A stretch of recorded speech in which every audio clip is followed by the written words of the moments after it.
자, 오늘 제가 강의할 내용이 기독교 영화의 역사와 미래를 위한 준비입니다. 이 부분에 대해서는 꼭 한번 나누고 싶은 이야기가 있어요. 이 부분을 좀 이해하게 되면은 한국 기독교 영화가 지금 어디에 와 있는지를 한번 돌아볼 수 있는 시간이 되죠.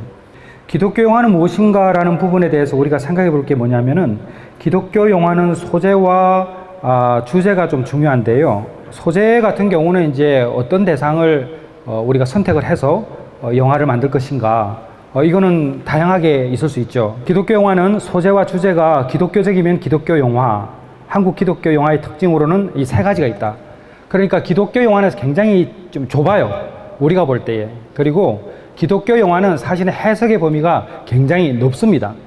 일단은 주제 자체가 기독교적이냐 복음적이냐 이런 부분이 제일 중요하고, 그 다음에 우리가 아무리 복음적이라 할지라도 내용 자체가 우리가 다뤄지는 화면이 살인이 난무하거나 여러 가지 스토리 자체가 우리가 볼 때에 은혜스럽지 않다라고 보면 또 기독교 영화를 또 표방한 또 다른 영화가 아닌가라는 해석을 나올 수 있기 때문에 실은 소재와 이 주제가 매우 중요합니다. 그런데 한국 기독교 영화의 특징을 봐보게 되면은 첫째는 이제 인물 중심이죠. 그러니까 지금 다큐멘터리가 주로 만들어지고 있는데 인물 중심의 작품들이 만들어져 있고 또 굉장히 선교적입니다. 그리고 세 번째는 신앙의 롤 모델들을 지금 제시하고 있어요. 히브리서 11장 4절에 보게 되면 그가 죽었으나 그 믿음으로서 지금도 말하느니라. 그러니까 우리 믿음의 선배님들은 다 이 세상을 이제 떠나셨죠. 그러나 아브라함의 하나님, 이삭의 하나님, 야곱의 하나님처럼 하나님께서 이 사람을 어떻게 쓰셨는가. 그 사람은 이 세상을 떠나지만 그분이 이 땅에 남겨놓은 그 믿음 자체는 우리에게 도전을 줍니다. 그래서 지금 현재 기독교 영화의 인물을 주로 다루는 이제 감독님들이 계세요. 우리 권영만 감독님도 계시고 또 저도 있죠. 그리고 몇 분들이 이렇게 인물 중심의 다큐멘터리를 만드는 이유는 딱 하나입니다. 그 믿음을 우리가 한번 들여다보자. 그리고 오늘날 내 삶은 어떻게 그분과의 신앙을 한번 비교해서 앞으로 행할 것인가 라는 큰 화두를 이제 던지는 거죠. 근데 최근의 동향은 조금 다르게 나타납니다. 그 인물 중심이나 그리고 선교적 중심, 신앙의 롤 모델 중심에서 약간 벗어난 게 이제는 주제가 좀 넓어져요. 예를 들면은 순교란 무엇인가? 그럼 부활이란 뭐지? 그럼 또 십자가는 무엇이고 하나님 아버지의 마음은 무엇일까? 자, 이런 부분들에 대해서 한번 다루는 시간을 갖고 있죠.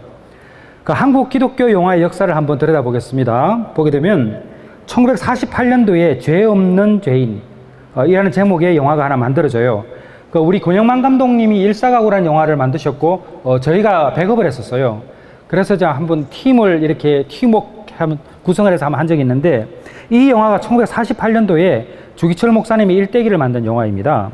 그리고 1965년도에 순교자, 그리고 여러 가지 어떤 이야기 많이 나옵니다. 그 다음에 사랑의 원자탄. 자, 이 영화도 1977년에 손양원 목사님의 일대기를 이제 만든 영화인데, 나중에 또 우리 권영만 감독님을 통해서 그 사람, 그 사랑, 그 세상이라는 이름으로 한 번 더 제작이 됩니다. 왜 이렇게 이제 우리가 나누었던 이 주제에 이렇게 주인공으로 등장하는 인물들이 왜 다시 한번 거론되는가? 앞서 말씀드렸죠. 시대에 따라 해석이 좀 달라지기도 하지만은 그들의 신앙이 오늘날에도 여전히 시간을 흘러도 우리에게 도전을 주기 때문에 그렇습니다. 자, 그 이후에 죽음은 살리라, 예를 들면 저 높은 곳을 향하여 이런 영화들이 충무로에서 만들어져요. 그러니까 충무로에서 만들어졌다는 이야기는 무슨 말이냐면 이게 상업적으로도 성부를 할 수 있었다는 이야기입니다. 실제로 이게 오늘날의 기독교 영화처럼 충무로가 사실은 이게 좀 어렵거든요. 기독교 영화를 이렇게 털고 이렇게 하는 게. 제가 처음에 잊혀진 가방이라는 영화를 만들 때에 우리 조 감독이 한혜종 출신이었어요. 근데 이 한혜종 출신의 두 명의 우리 조 감독님들이 충무로에서 영화를 할 때에 야, 너는 기독교 영화도 만들었니? 라는 이야기를 들었답니다. 그 말은 무슨 의미냐면은 기독교 영화가 어느 순간에 충무로에서 영화계의 주류에서 볼 때는 좀 쳐주지 않는 그런 이제 야, 어떻게 그걸 만들 수 있어? 라는 질문을 하게 만드는 그 상황까지 오게 돼요. 저는 생각을 해봤습니다. 왜 과거에는 충무로에서 이렇게 중요하게 다루어졌던 기독교 영화의 주제들이 어느 순간에 한순간에 사라졌을까? 그것은 바로 오늘날 레퓨테이션, 한국 교회가 세상에 어떻게 비추어지는가에도 굉장히 영향을 주고 있다는 사실이에요. 그러니까 과거에는 우리 흔히 하는 말로 장로님 되는 게 너무 힘들었잖아요. 왜? 해야 할 일이 너무 많았어요. 그러니까 요즘은 장로님 되라고 그러면 도망가지 않아요? 선뜻 할 수도 있어요. 왜 그렇죠? 이게 굉장히 중요한 차이점이에요. 제가 제자도라는 영화를 만들 때 미국의 덴버에 가서 필립 얀 씨를 만난 일이 있는데, 필립 얀 씨가 했던 여러 말 중에 가장 중요하게 썼던 말이 reputation이라는 단어였어요. 그러니까 오늘날의 미국 사람이나 한국 사람 모두가 다 세상 사람들이 기독교를 어떻게 보고 있는지 고민하지 않는다. 굉장히 중요한 질문이죠.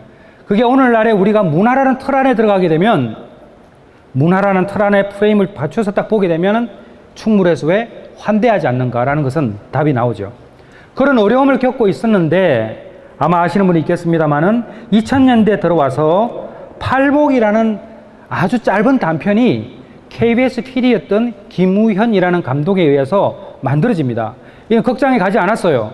이 팔복이라는 영화의 주인공은 최춘선 할아버지였는데, 이분이 그 신도림이나 역에서 예수천당 불신지옥을 외치고 어느 날 사라져가는 그 모습을 다큐멘터리로 만들었는데, 이 다큐멘터리가 충무로에서의 어떤 불씨를 탁 다시 한번 지필 수 있는 동기부여를 했어요. 왜냐하면 이 영화 때문에 저도 영화를 시작했거든요.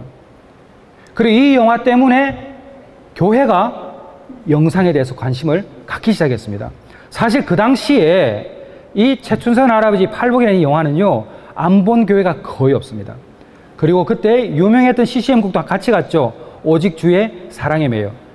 그러니까 이게 한꺼번에 동시에 이게 시작되면서 한국 교회가 영상에 관심을 가집니다.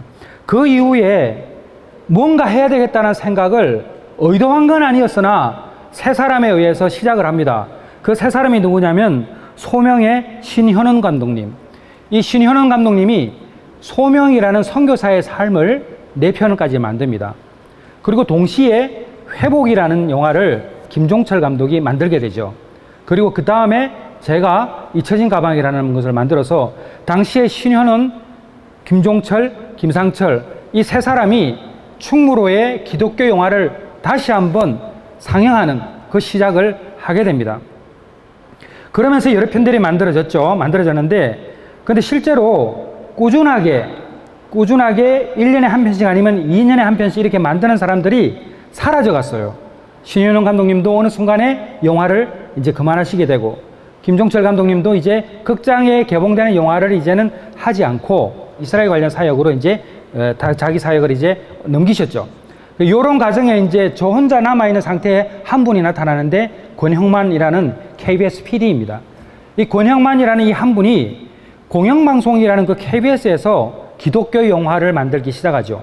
그때 나왔던 첫 번째 영화가 뭐냐면 그 사람, 그 사랑, 그 세상입니다. 그리고 또 감독하시고 제가 배급을 했던 일사각오라는 영화가 공영방송에서 이렇게 나오게 됩니다. 이 부분은 제가 조금 이따 뒤에 한번 더 다루겠습니다. 이런 기독교 영화가 이렇게 이제 시작이 계속 되어 왔습니다. 제가 만든 영화들이 이제 나와 있는데, 이게 제가 이제 의미 부여를 좀 해볼게요. 이런 영화들이 그러면 과연 한국 기독교 영화가 어떤 일을 해왔을까? 잊혀진 가방이라는 영화는 선교적 영화고, 제자 오카넴이라는 영화는 교회에서 무엇인가 우리가 놓치고 있는 부분들, 특히 목회자들을 대상으로 만든 영화가 제자 오카넴이었고, 순교라는 영화는 순교자의 순교지를 찾아가는 여정이었습니다. 그리고 결국은 순교자의 순교지를 찾아냈고, 용인에 있는 기독교 순교자 기념관에 제일 앞에 그분을 다시 등재시키는 결과까지 가져왔고, 논문을 좀 수정하는 일까지 가져왔던 영화죠. 그 다음에 광인옥한음은 교회의 지도자들만을 위한 영화로 만들었고, 이제 코로나 때 만들었던 부활 그 증거가 있습니다. 그리고 중독이라는 영화는 자원봉사자가 굉장히 많았고 한 9년에 걸쳐서 만들었습니다. 제가 보통 만들 때에 한 3년 정도 걸렸는데, 이 영화가 가장 많이 오랜 9년에 걸쳐서 이렇게 만들어졌고, 지금은 영어, 중국어, 대만어, 프랑스어까지 지금 현재 만들어져서 나가는데, 이 영화가 70만 명이 봤습니다. 무료로 오픈했기 때문에. 근데 이게 아마 영어 버전으로 만드실 때는 수천만 명이 보지 않을까 이렇게 보고 있습니다. 그리고 이제 가나안 김용기까지. 그러니까 제가 만든 영화의 색깔을 보게 되면은 히브리서 11장 4절입니다. 그가 죽었으나 그 믿음으로써 지금도 말하느니라. 그러나 부활이라는 영화와 중독이라는 영화는 좀 다른 결이죠. 이 시대의 화두에 대해서 질문을 던져보는 영화이기도 합니다. 그러니까 오늘날의 기독교 영화가 조금 더 발전적으로 나아가고 있는 하나 단면이죠. 그 다음에 우리 권영만 감독님 같은 경우는 물론 다른 감독님들이 많이 계신데, 이제 한 편 정도 만드시고 스탑하신 분들은 빼고, 그래도 꾸준하게 한국 기독교 영화의 맥을 나름대로 이어가고 있는 분들을 이야기하게 되면 그 사람, 그 사람, 그 세상, 목회자 이야기죠. 일사가고 주기철 목사님 목회자 이야기죠. 머선 바울도 또 교회의 지도자 이야기입니다. 그러니까 이분 역시 히브리서 11장 4절의 말씀을 꾸준하게 하고 있죠. 자, 이처럼 영화들이 만들어지고 있을 때에 또 KBS라는 공영 방송에서 교회 오빠라는 작품을 만듭니다. 그리고 울지마 엄마, 이번에 저희 영화 개막작입니다. 어제 우리 영화 관계자들이 다 이 영화를 보고 왔는데 저는 굉장히 이게 의미 있다고 보는 겁니다. 저희 파이오니아 21이 20년 됐습니다. 올해가. 기독교 영화 영상을 전문적으로 만들겠다는 그 출발이 20년이 됐는데 이렇게 기독교 영화만 전문적으로 한결같이 걸어온 곳이 저는 또 있겠죠. 그러나 뚜렷한 결과를 내면서 오는 곳은 쉽지 않다. 그런데 저는 그 이야기를 하려고 하는 게 아니라 공영방송이라는 KBS에서 이런 작품들을 만들고 방송을 하고 극장까지 개봉시키는 이 일이야말로 굉장히 의미 있는 일이다. 그리고 이번에 우리 권영만 감독님도 계시지만 또 이호경 감독님 이런 분들이 사실은 너무나 귀한 분이 아닌가. 그래서 저는 제가 목회자로서 또 기독교 영화 감독으로서 정말 기대하고 바라는 것은 자신의 자리에서 에스더와 같이 그 자리를 하나님께 영광을 올리는 그 하나의 발판으로 삼는 것은 매우 지혜로운 처사이다. 이렇게 생각을 하는 거예요. 그렇기 때문에 지금도 마찬가지지만 공영방송이 저도 MBC 2019년도에 MBC의 부활이라는 작품이 성탄절 특집 방송으로 방영되기도 했습니다. 그러니까 이런 길들이 열리는 거예요. 그런 분들이 열어놓지 않으면 이거는 불가능한 거죠. 그러니까 어쩌면 지금 이 시대에 우리 한국 기독교 영화는 발걸음을 떼었고 사르는 것 같이 한 걸음 한 걸음 걸어나가고 있는 단계가 오늘날 이 시대라는 겁니다. 자, 파이오니아 21, 이 한국 기독교 영화제도 이제 2016년도에 설립을 할 때 딱 하나였어요. 뭐냐면 인재 양성이죠. 다큐멘터리 영화와 현재의 미래에 대해서도 잠깐 언급을 할 수밖에 없는 이유가 있습니다. 왜냐하면 우리는 지금 아직 가야 할 길이 너무 먼 거예요. 왜 뭐냐? 다큐멘터리 일부에 제한적입니다. 늘 마음에 걸리는 부분이 뭐냐면 드라마 영역이에요. 이 드라마 영역이 너무 중요한 거예요. 다큐멘터리 제가 감독을 하면서 그 한계를 너무 많이 느껴요. 다큐멘터리가 자료가 풍성하면 괜찮은데 문제는 이 다큐멘터리가 가지고 있는 한계가 분명하다는 거예요. 그러면 드라마로 이렇게 좀 채워줘야 되기 때문에 일부 저도 그렇고 우리 권영만 감독님도 그렇고 일부의 감독님들이 재연을 쓰기 시작했어요. 그 재연은 다른 게 아니에요. 다큐멘터리가 줄 수 있는 메시지를 좀 더 한층 더 강화시키기 위해서 이렇게 돼 있는 거죠. 그래서 파이오니아 21이 시네마틱 웹 드라마라는 것을 만들기 시작을 했는데 저는 한국 기독교의 영화의 미래는 사실 이 드라마 영역에 있다고 봅니다. 이게 이제는 시작되어야 돼요. 이 시작되어야 되는데 여기에 대한 중요도에 대해서 교회들이 인식을 하지 못하고 있습니다. 관심이 없느냐? No! 관심은 있어요. 그러나 우선순위가 늘 뒤에 있어요. 근데 조금 이따 설명을 하겠지만은 한국 교회가 영상 사역에 대해서 너무나 모르고 있다. 이건 자명한 사실입니다. 그리고 극장 가고 OTT까지 가는 어떤 과정들이 있죠. 지금 시대는 보호가 필요한 시대예요. 자, 우리가 미래를 이야기해 보는 거예요. 코로나 팬데믹으로 인해 가지고 사회적인 혼란, 미래 예측이 불가능으로 인해서 두려움보다 급변하는 세상에 대한 두려움이 더 커져 버렸어요. 어느 순간에 다 다운돼 버린 거예요. 그랬을 때 우리는 전부 다 지금도 마스크를 쓰고 있지만 마스크를 쓰기 시작했고 사람들과의 대화가 단절되기 시작했고 극장은 가지 않고 우리는 집에서 OTT 플랫폼에 들어가서 살게 됐어요. 이 확정적인 건 아닌데 CGV가 아파트 단지에 극장을 만든다는 이야기를 들은 일이 있어요. 그 말은 무슨 말이냐면 이제는 아파트가 다른 주민들이 다른 아파트 들어가는데 뭐 누르고 들어가야 되잖아요. 이거 보십시오. 지금보다 더 한층 더 강화되겠죠. 그것은 무슨 말이냐면 이제는 섞이지 않는 거예요. 한국교회가 대안학교에 대해서 관심을 많이 가지기 시작한 시점 왜 그럴까요? 보호하기 위함이에요. 우리 아이들을 보호하기 위해서 기독교 대안학교들이 생기기 시작한 거예요. 그런데 과연 보호하기 위해서 대안학교를 만든다 해서 그 다음 어떡할 건데 그럼? 거기서 보호했던 이 아이들이 세상 속에 나와서 경쟁할 때에 그러면 그 아이들은 어떡할 거냐는 거예요. 그러면 담을 쌓을 건가요? 아니란 말이에요. 근데 우리가 보고 있는 이 세상은 미디어로부터 벗어날 수 없다는 거예요. 일반 기업들은 저는 잘 모르겠어요. 그러나 나타나는 현상만 봐도 너무나 급변하고 있고 이 급변하는 시대에 한국 교회를 비롯한 기독교 콘텐츠는 진부하다. 준비하지 않는다. 이런 것들을 지적할 수 있죠. 빈곤의 시대입니다. 우리는 먹고 사는 문제 아니에요, 이제는. 사랑하는 사람과 헤어지거나 가고 싶은 곳을 가지 못하거나 나의 꿈이 좌절되거나 이런 모든 것은 다 빈곤입니다. 그럼 이것을 채워야 되잖아요. 그래서 우리들은 다 이 체험을 위해서 무엇인가 다 시도하고 있어요. 여러분, 우리의 삶 50% 이상이 온라인에서 이루어지고 있습니다. 이 온라인에서 이루어질 때 우리는 유튜브라는 공간을 많이 이용하게 되죠. 그런데 유튜브는 영적인 사각지대입니다. 제가 자주 쓰는 말이에요. 세상은 바꿀 수 없으나 우리가 만난 유튜브는 사람들의 생각을 바꿀 수 있다. 얼마나 많이 지배받는지 몰라요. 영적인 사각지대입니다. 여러분, 유튜브에서 기독교 영화를 검색해 볼까요? 뭐가 나올까요? 네, 전능하신 하나님 교회가 제일 먼저 나옵니다. 왜 이래야 되죠? 저는 너무 답답한 거예요. 근데 파이오니아 21이 이 운동을 하고 싶어도 매우 제한적이고 힘들어요. 왜 이래야 되는 거죠? 유튜브에 기독교 영화를 치면 이게 나와야 되는지 저는 아직도 이해를 못 하겠어요. 왜? 자꾸 화가 나는 거예요. 화내면 안 되는데. 그러나 이것은 우리 모두의 책임이죠. 기독교 영화의 중요한 키워드들을 우리는 분실했어요. 그 다음에 음란물이 홍수입니다. 우리가 예수라는 것을 검색하게 되면 약 4억 1,600만 건이 검수가 됩니다. 검색이. 그런데 포르노를 검색하게 되면 약 9억 5,100만 건이 나타납니다. 여러분, 이게 유튜브예요. 선한 콘텐츠가 얼마나 필요하다고 다들 강조하고 있지만 실제로 우리는 방치하고 있는 거예요. 우리는 싸워서 이길 수 없을까요? 그럼 우리는 여전히 방어적인 것으로 지키는데 골몰해야 될까요? 태국이라는 단어, 야구장이라는 단어, 고향이라는 단어를 검색하면 얼마나 엄난한 영화들이 나오는지 모릅니다. 온라인에서 기독교 콘텐츠는 절대 부족입니다. 코로나 이후에 교회는 스튜디오를 다 준비했어요. 그러나 콘텐츠가 없습니다. 너무 없어요. 누구나 다 해야 되는데 교회 스튜디오에는 담임 목사님밖에 안 나와요. 여러분, 이건 진부한 거예요, 정말로. 여러분, 언제까지 우리가 이렇게 해야 될 것인가? 이 고민들은 사실 우리 KCFF의 모든 분들이 한 번씩은 다 해봐야 된다는 것이죠. 세술은 세수대에 필요하죠. 그래서 저희들은 고민하기 시작했어요. 우리 KCFF도 마찬가지고 우리 함께 하고 있는 사람들이 고민했습니다. 그러면 어떻게 해야 될 것인가? 영화 다큐멘터리 계속 만들어야 되겠죠. 드라마도 만들어야 되겠죠. 그래서 웹드라마, 시네마틱 웹드라마를 만들기 시작했어요. 그리고 이 작품은 4편을 만들었는데 올해도 연말에 또 만들어서 무료로 배포할 거예요. 우리 기독교 영화제 출신들 감독들이 다 연출을 맡았어요.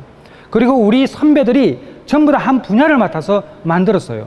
근데 이 작품도 우리 지금 현재 함께 하고는 블루밍 테이블이라고 있어요. 그 팀들과 함께 또 다양한 언어로 만들어서 또 세상에 나가게 됩니다. 자, 콘텐츠가 없는 시대에 콘텐츠를 만들 수 있는 곳이 계속 늘어나야 되지 않을까요? 그 다음에 해외 영화 수입.